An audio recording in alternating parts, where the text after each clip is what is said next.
പിണറായി വിജയന്റെ അഴിമതിക്കും ജനവിരുദ്ധ നയങ്ങൾക്കുമെതിരെ സമരം ചെയ്തതിന്റെ പേരിൽ പിണറായിയുടെ പോലീസ് യൂത്ത് കോൺഗ്രസ് സംസ്ഥാന പ്രസിഡന്റ് രാഹുൽ മാങ്കൂട്ടത്തിലിനെ അറസ്റ്റ് ചെയ്തതിൽ പ്രതിഷേധിച്ച് തെക്കുംകര മണ്ഡലം കോൺഗ്രസ് കമ്മിറ്റിയുടെ നേതൃത്വത്തിൽ പുന്നമ്പറമ്പ് സെന്ററിൽ പന്തം കൊളുത്തി പ്രകടനവും തുടർന്ന് പ്രതിഷേധ യോഗവും നടന്നു. കോൺഗ്രസ് മണ്ഡലം പ്രസിഡന്റ് തോമസ് പുത്തൂരിന്റെ അധ്യക്ഷതയിൽ DCC general secretary Jijo Kurian ഉദ്ഘാടനം ചെയ്തു. DCC general secretary PJ Raju മുഖ്യപ്രഭാഷണം നടത്തി. നേതാക്കളായ AR കൃഷ്ണൻകുട്ടി, TV പൗലോസ്, KR സന്ദീപ്, കുട്ടൻ മച്ചാട്, AK വാവുട്ടി, അനീഷ് കണ്ടമാട്ടിൽ തുടങ്ങിയവർ സംസാരിച്ചു.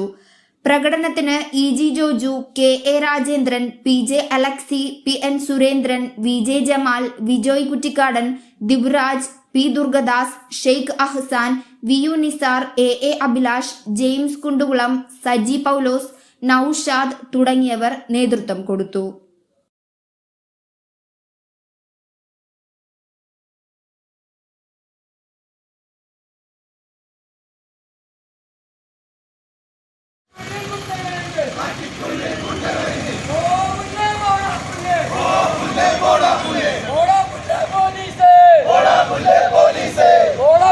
പോലീസ്